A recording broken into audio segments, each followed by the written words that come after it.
Hello, I'm David Russ, and today I'm going to be teaching you how to apply a Woochie wound appliance. Woochie has several different types of appliance, but today we're doing the wound appliance. You'll start off by applying spirit gum to your body where you wish to put the appliance. What I'm going to do is set this up so I know exactly the shape of spirit gum I want to put on my face. You want to not put too much on, because if the spirit gum is spread around areas where you don't want it, then you'll have sticky areas. It's just no good. Okay, so here we go. Should have set my mirror better.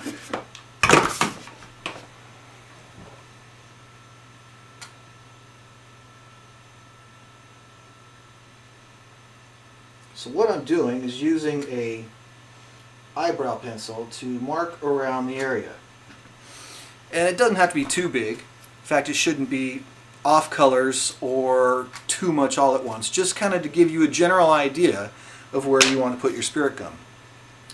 So we use Ben Nye makeup here, and the Ben Nye spirit gum is item SG. It's SG series. It comes in SG1, SG, various things. The SG1 is a 0.25 ounce size, which is good for several applications of this type of appliance. If you want a lot more for theater type things or such, then you want to get a larger size. So now I'll apply spirit gum into the area that I've drawn out.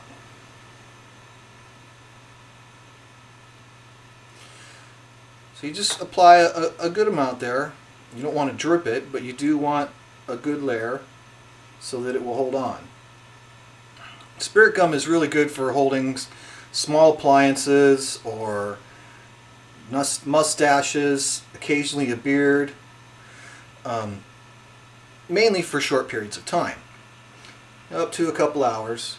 If you really need something to stay on for a long period while you're doing a show or such, or if you're going to be on the crew of the Halloween team at Knott's Berry Farm type of thing, you're working hours, you could be running around a lot, you'd really rather be using prosthetic adhesive. Prosthetic adhesive is series AD, again comes in various sizes. So now I've applied the spirit gum to the location where I'm going to be putting the bolt in my head.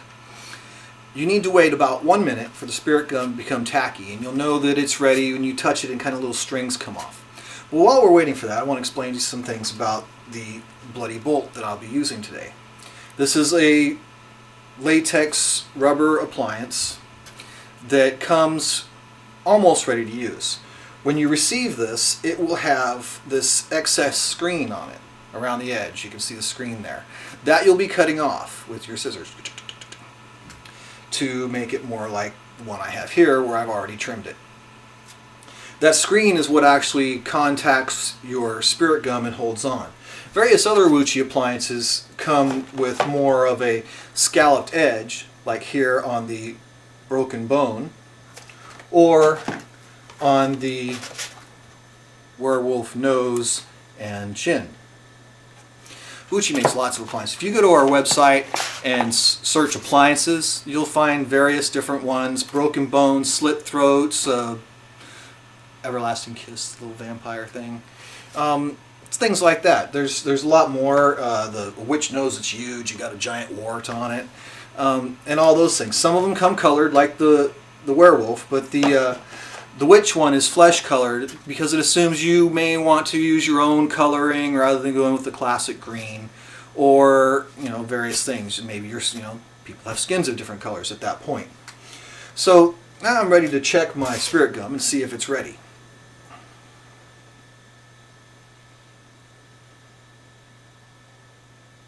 Yes. You probably can't see that. Oh well. So now I'll take the appliance and stick it on in the location and direction, of course, that I originally set it up to.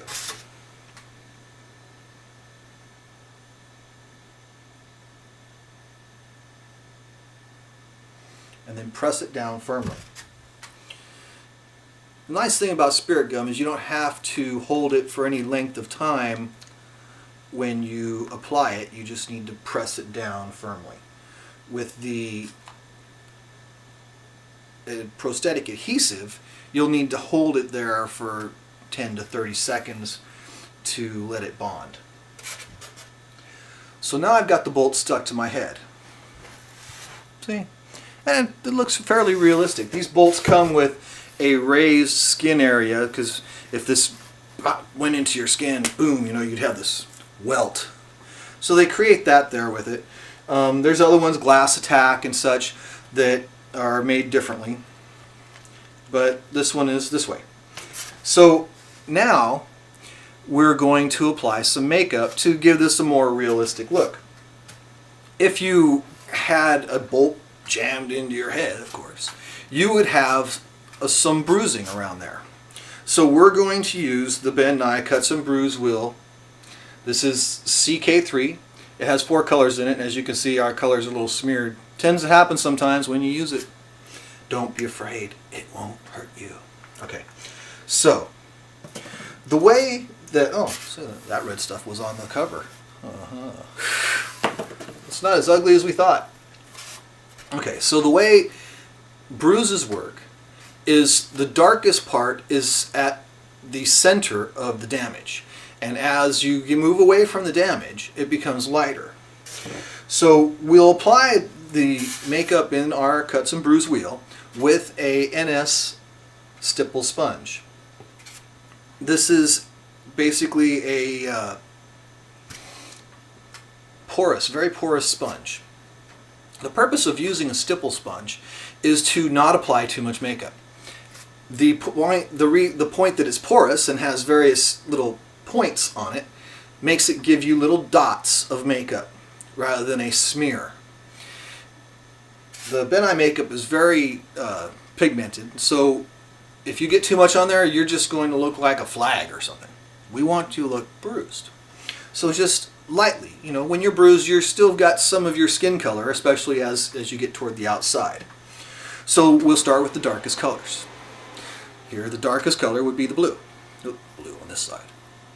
Alright, so we take a corner of our stipple sponge and we just kind of dip it in there some to pick up makeup, and I'll apply that to kind of a tight circle around the bolt.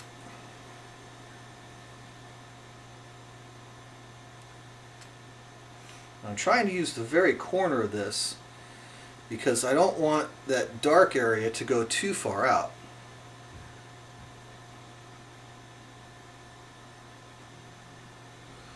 Okay, so now you can see the blue around there. It's a little wider than I would have wanted to have, so maybe I could squeeze down to a little fine point when I do this next time.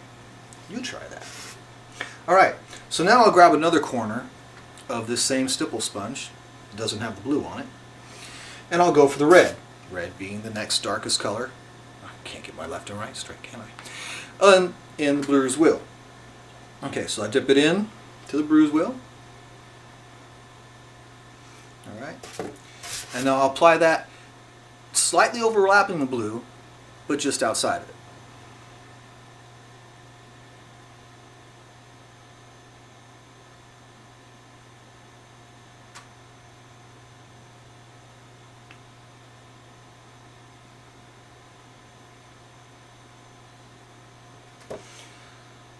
Again, you're not putting too much makeup on with this because it's supposed to be stippled and still kind of show your true skin color around it.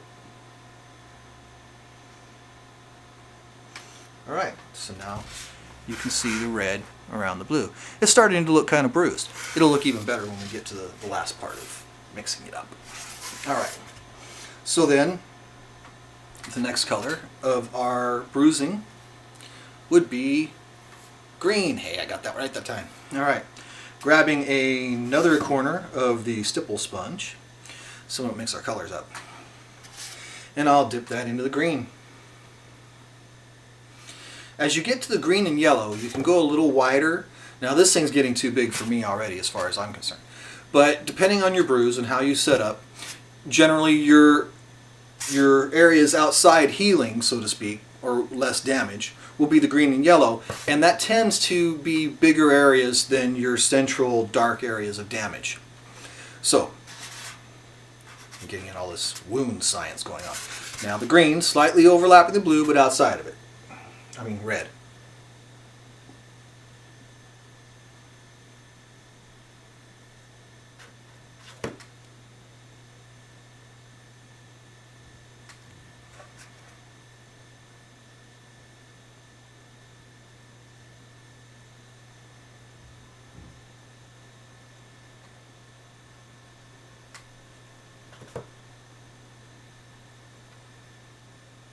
Now, because of my choice of location, I'm limited in expansion above it, into my hairline and down my nose. I get a little green on my nose, but it'll be fine. You wouldn't see that color anyway, being covered up, and it would have bled into your eyes. Something that big might have even given you a couple black eyes, but I'm not going there today. Okay, so finally, as far as the color is concerned, we're moving into the yellow. The least amount of damage, and the most somewhat healed already. Healing starts from the time you get damaged, you know. Alright, here we go.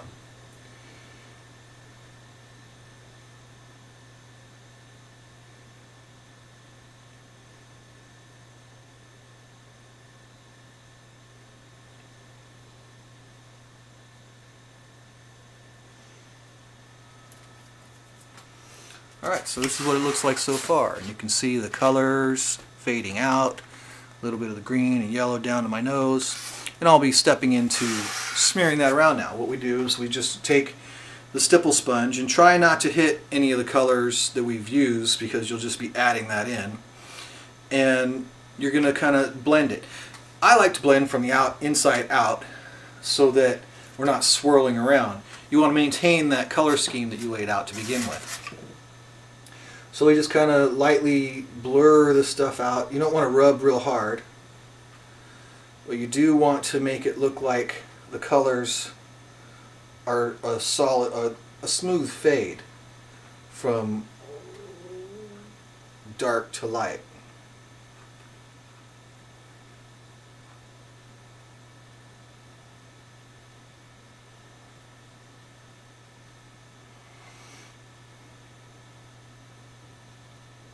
I'm thinking I want to add a little bit of blue to the outside as I go. Whoa.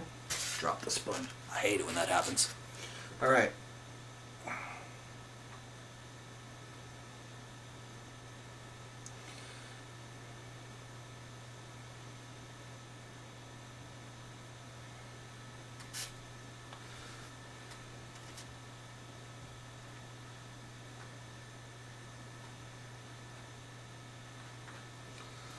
So here's the final blurred out result. Now I'm getting a little glare off the lights and stuff, but generally you can see I've got this big blotch of bruising going on. So when you've finished with that part, you want to move on to putting some blood into that raised area around the bolt. You couldn't necessarily get makeup right up into the corners, but that's okay because we're going to add the blood now and fill that in. But actually, before we do that, I want to set this makeup. If I try to set the makeup after I put the blood on, I'm going to get blood all over my powder puff. Yuck! Okay, so since this is a colored, various colored makeup setting, we're going to use neutral set powder. Neutral set is the NS series of powders. There's also it's an MP, I'm sorry, MP2 is the small one. This is a 0.9 ounce. It also comes in the TP series, which is the larger bottles of powder for those who are doing lots and lots of makeup. Neutral set's good for the colors. It's good for just about anything because it's a clear powder. So it works really well.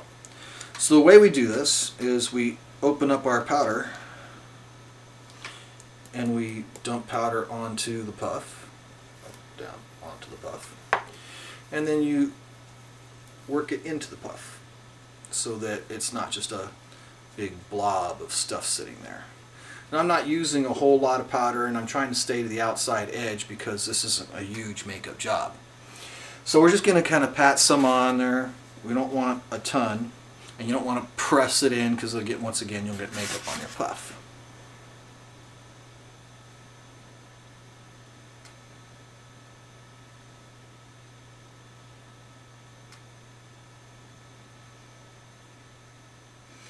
Now you want to set your makeups, because if you don't set the makeup, then as you get warm, it'll start to smear, blend, run down into your eyes and stuff. It really sucks.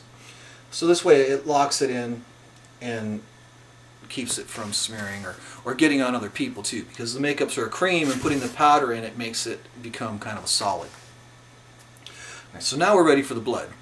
I'm going to use dark stage blood. This is a good thing for certain stuff. You can use the brighter stuff. Also, one of my favorites is blood gel, because you can put lots in and make it look kind of runny without it becoming ruddy. This dark stage blood also has kind of a thickness to it. So now I'll be putting a little bit of this on a brush. Probably would be better to use some sort of other thing, but hey, we'll try this on the brush. Ooh, yeah, it's kind of thick. Oh, dribble. Okay, and I'm going to put it in the groove around the appliance so that it fills, because there's kind of a dip right where the bolt connects to the welt of skin that they put with this thing. In fact, it's even better. It's rather than push that out, I'm going to dip my brush. Ooh, what a thought. Okay. Yes, much better, much better.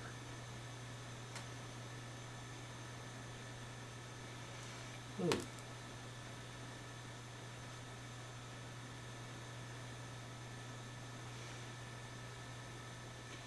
Obviously it works better pointing downward with your brush than upward. Of course, some places don't work with that either. All right.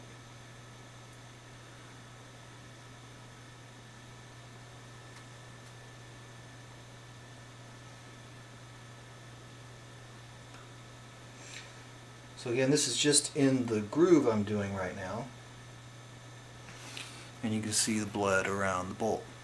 So now the next thing I'm going to do is go ahead and put a little bit more of this blood around where the appliance actually changes to become my skin. So that will help hide any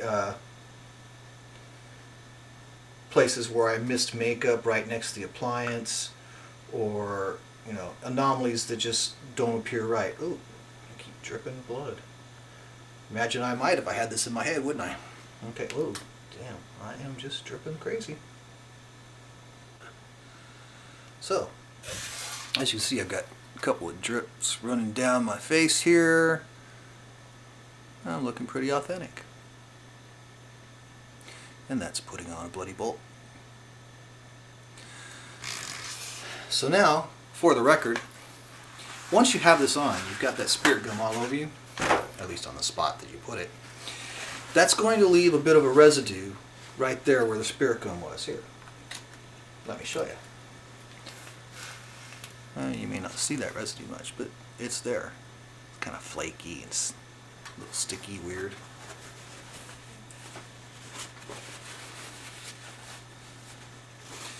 So unless you want to walk around with this flaky, funny looking residue on you, you'll need to have some GR series spirit gum remover.